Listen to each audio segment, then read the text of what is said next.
a good day, I'm not gonna lie. This one looks like a beam me up thing. Phaser or something. Look at that. Doctor's instrument. Yeah. What's next door? Is that? They're waiting. I think they're waiting for you. Yeah, they're waiting for your line. Okay, so we don't want to take any pictures during this. We're just going to try to make it really, really quick. And go by number. Any ground rules we want to set. We obviously can't talk about any spoilers on the show. We'll do one quick question each. So if it doesn't give you a one-word answer, yes, the wrong question. No follow-up. And that is it. Okay, first. And Jonathan James. Okay, well, yeah, thanks for being here with us. It's a pleasure. I mean, we had talked before about the fact that you don't do too many convention appearances because you got a busy schedule, you need to spend time with your family.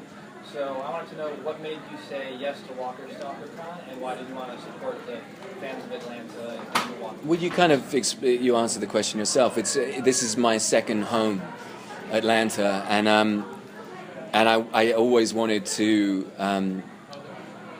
do something for the home side, really, and also my family have just flown back to England. I have a spare weekend. When I'm not working, my weekends are sacred, and also the podcasts are fantastic. I did some podcasts in between seasons. I loved having a direct relationship with the fans, and also everybody else is here as well, and a lot of grateful undead. There's a lot of people that have died, and it's quite nice to see everybody as well. So it just felt like the perfect storm, really. We do contractually we do an East Coast and a West Coast, but I just think it's very important that we celebrate this city, because I think this city and this state is integral to the success of the show for so many reasons. Yeah, I think you showed up as really big. Can you all hear? Because I know it's loud out there. Just speak up. I didn't keep you so far away. I didn't know it was going to be so loud. I know. Joe Blackmon. Hey. One of the best things, of course, I think you've done is after your wife died, and that we thought you deserved a movie for that. Is there something coming up, without giving away a spoiler, in this upcoming season where you have another moment like that where people are just going to go, wow? You have to. I'm not one of those actors that watches it, so I don't know. But there were certainly there are some incredible emotional moments, as always, in this show and this season in particular. There's a lot of story. There's a lot of character development in this season, and also I won't talk about myself so much, but I will talk about Melissa McBride, Emily Kinney, Norman Reedus, Stephen Yeun, Scott Wilson. Wait for Scott Wilson in the next couple of episodes. And everybody is getting their chance to shine, and we have an incredible ensemble of actors here. I'm not one of these people that goes, yeah, I killed that scene. That's just not my style. I try and just give everything I've got every day and do my best every take. Losing someone as important as Laurie was on so many levels was very difficult, but there's something I've just read. We haven't shot it yet, and I hope I get it right. But there's something very, very big looming that makes me nervous, and a nervous actor is always, in my opinion, a good actor. Because it means you care.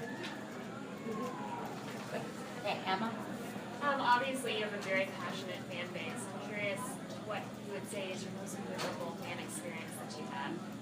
I think it will always be the first Comic-Con. It's that was like we're in the belly of the beast. It was one of the most wild and sort of extraordinary days of my life, because you'd been working on this thing. I'd been so isolated in that first season, in those first 3 episodes. I mean, I was alone for the first 2, and we'd only shot that. Thank you very much. And so it was sort of revealing it to the world, and certainly one of the most fervent, intelligent, and loyal fan bases we could ever wish for, if you get it right.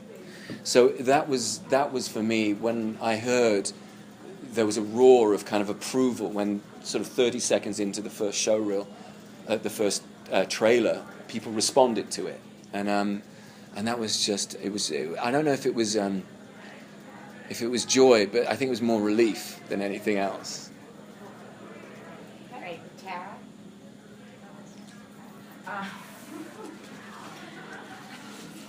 Tara, you carry? I think it was at Comic-Con earlier this year, you mentioned that every choice that Rick, or action that Rick takes or makes comes with a cost. So I was curious if there was one particular one that you felt was most detrimental, or at least had the biggest effect on his current decision to kind of step back in terms of leadership. It's interesting because I think Sophia was a huge. I spoke in between with the writers' room between 1 and 2, and I said he has to mess up profoundly badly. You know what I mean? If you play a hero, you've got to see a broken man. And I said that to Frank Darabont in the pilot when he arrives back at home and his family's not there and he thinks they're dead. You've got to see a man break because that's a human being. But then you see the fortitude that happens. I speak about 12 Years a Slave. There's a beautiful moment in it that Chiwetel Ejiofor does during a grave scene that is a very similar moment of in amongst the hell, there's still hope, and you see a man's strength. I think Sophia was one of those terrible decisions. He should never have left her. He shouldn't. Should never have left her. And that irrevocably changed him. And caused that divide in the group between Shane, the pragmatic, against the humane. But yeah, I think that the shock and the after effect of Laurie's death certainly put him into a place where he was isolated for a lot of last season, and he dealing with his own grief and his own madness, for want of a better. He was very, very distressed and disturbed, and I think that made him loosen the reins on keeping an eye on Carl and Judith. And I think what you're going to see a lot more this season is a man taking responsibility for that above all else. Fan of Troublemaker? Yes. Clearly, you are not from the American South, but Rick, your portrayal of Rick is much more than just a learned accent. Your actions and just the way that you do things and think of people, and the being humane that you spoke of just a minute ago. How did you to come to have such a good portrayal of a sort of Southern gentleman, I guess? I just do what's on the page, and hopefully bring as much. I can only bring myself to it, but there are things you heighten and things you lessen when you play a role, and I'm just very, very fortunate that this is one of the great roles of my career that I've been offered, and they keep writing incredible character development. There is something about being around a crew that is from Atlanta, a lot of people from Atlanta. You get it, and shooting in Atlanta, as I said before, I think it's integral to the success of this show. The fact that we film it here, it informs your, like when you learn a different language, or you attempt to, you kind of become a sponge, and that's sort of what my job is really. And but I'm only doing what's on the page and just filling in and bringing my own take on that, I suppose. But thank you for saying that. I'm honored to even be asked from another country to do such a seminal kind of role, that is so American. It's funny, I was talking to Gail, and she was talking, we were listening, my wife, and we were in the car yesterday, and the kids were watching Pinocchio, and we were listening to Pinocchio, and we were driving, and I just went, and it was so hopeful and naive and optimistic and wholesome. And she said, what's happened to the world? Why has it gone so, everything's about sort of consuming and everything dead. And I said, not in the South. The South still has that old, there's a respectability, and I've just been talking about it, respect between generations, and a politeness and a formality that I think a lot of the world has lost. And I love being here because of those very things. And there's a courteousness, and I love the when you get called, when my wife gets called Miss so and so or Sir, you know, there are certain things in place here that have been lost in a lot of the rest of the world that I admire still. So maybe just because I dig it, that it helps, you know. Thank you. Mark? Nice to meet you. It was announced earlier, panel earlier today. I think Eric said that you were donating your proceeds from the autographs to charity. I'd like to know what charity and how did you get involved with that? I didn't really want to talk about charity, if that's all right, if you don't mind, That's fine. just because it's a Can I private. get another question? Yeah, of course. Thank you. Well, the other thing is we're told not to ask about spoilers of upcoming episodes. So, Who on the cast, though, is notorious for kind of having loose lips? we had Holden, Laurie Holden said something, I think, last season that nobody picked up on.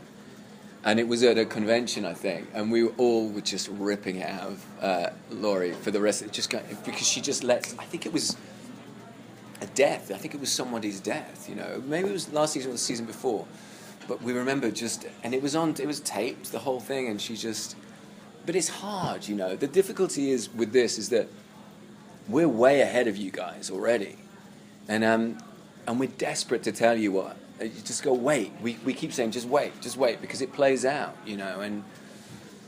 But I don't think anybody's really done a big goof, you know. Apart from me, I think I've said it. Have I said something? No, I think, but that's probably largely one of the reasons why I don't do these events so much, because I can't stop myself from, you know, spoiling things. But no, it becomes like a diplomatic exercise. You become like a politician in this game. Because there's so much viral kind of information out there, and it goes so quickly. You have to be very, very careful.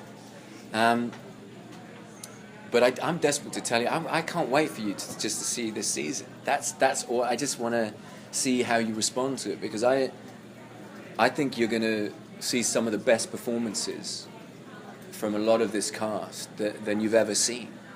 You know, I really do. I saw tomorrow's episode in advance, and I want to ask you about it, but I can't. So Yeah. I'm not going to. I know. Well, you are on your third showrunner, Scott Gimple, and I wanted to just ask you what life has been like. How different has it been from the fourth season, excuse me? There's great continuity in our show.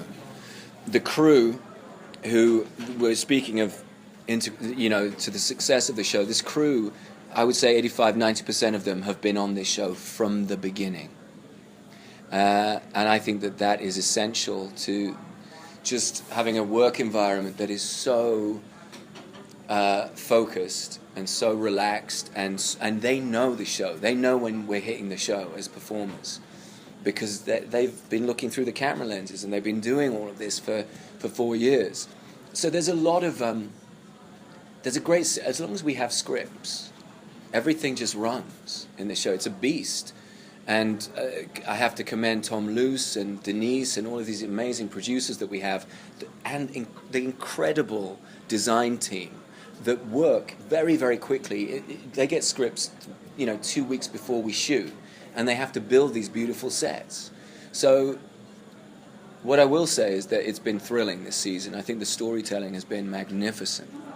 I think that it's smart this season. I think it will benefit from rewatching episodes, because everything that is said is earned or deserves to be there. Every single line from every single character plays out. And that has been extremely satisfying to read as an actor, but to watch other people perform as well. So, I hope you like it. Thank you. Jason?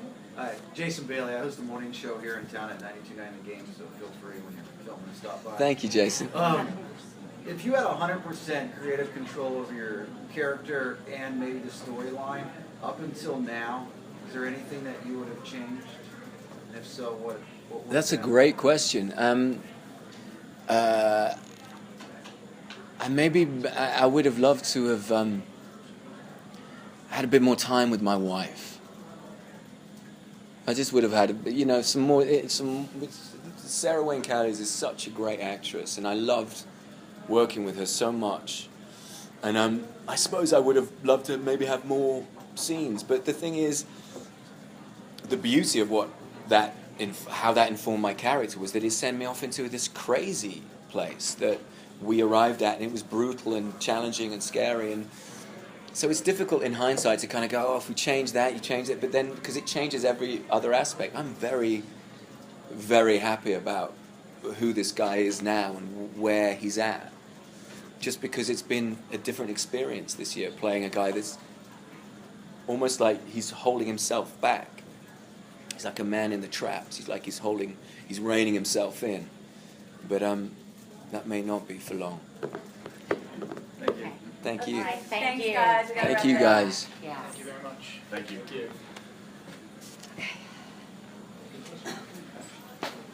Thank you very much. Thank you, your time. guys. That's great. Of course. Thank you very much. Thank That was you. great. Nice to meet you. Nice to meet you too.